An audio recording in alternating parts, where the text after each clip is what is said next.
Oh, nandiyan ka na pala. Nakautang ka na ba kay kumbare? Oo, be. May advance interest pala to.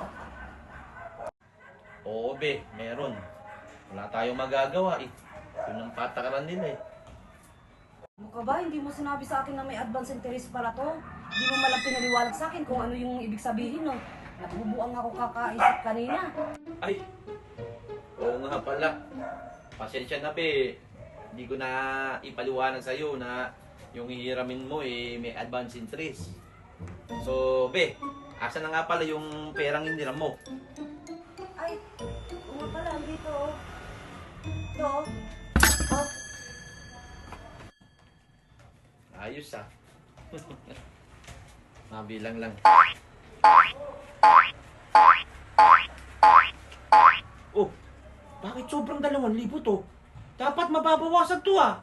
what? Dagdagan pa. Sobra inutang mo? Bakit? Hindi ka pa ba masaya dyan? Ayaw mo no, nadagdagan ng 2,000. O ibang tao yan eh. Ang saya-saya tapos ikaw ayaw mo? Hindi naman sa ganun. Kasi, kaya nga tayo ng utang eh. Ikaw ba naman magpapautang ka na sobra pa yung bibigay mo doon sa pinautang mo? Ano yun? Palugi? Naman ka naman. Hindi mo kasi naiintindihan, be.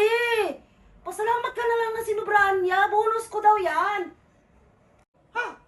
Bonus? Ay! Paano ka magkakabonus ay nangutang ka nga? Ay, soli mo to! Soli mo to! Soli mo to! Ibigay mo yung interest. Nga. Okay na yun. Binayaran ko na nga yung advance interest eh. Aber, paano mo mababayaran? Eh, sobra-sobra ang pera mo. Be, pag ikaw nagpapautang, ha?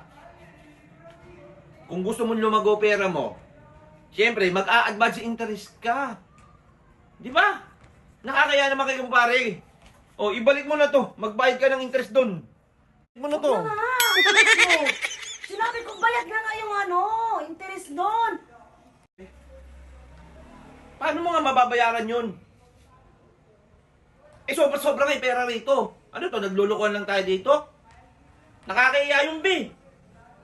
Hindi ka na nahiya. Biri mo, nangutang ka 5,000. Imbis na bawasan yung 5,000 mo. Oh, sinobrahan pa ng 2,000. Ano yan? Himala? Paano ba pagbabayad ginawa mo? Kaya ka nga nangutang ng pera dahil wala kang pera. Paano kung sasabihin nagbayad ka doon, aber? Oh, ano pinambayad mo ron? Ano ba pinababayad sa advance interest? Pira ba? Abay, oo naman. Pero ipambabayad doon. Eh bakit? Ano ba pinambayad mo?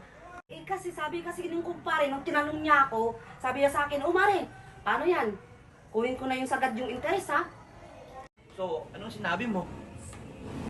Hindi lang ko agad siya sa kwarto, be.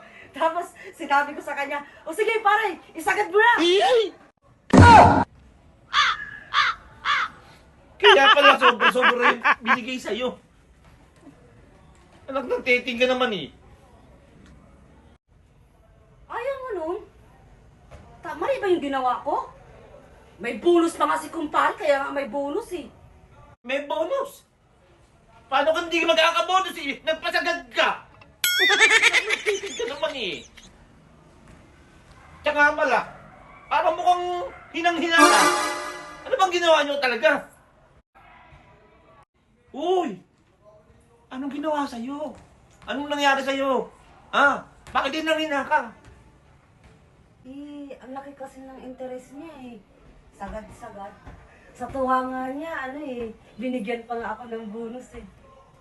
Ha? Nasa si kumpare. Ay, Anton, kabahan nila. Pagod ata yun. Ay, sigilig ko yung buwisit na yan.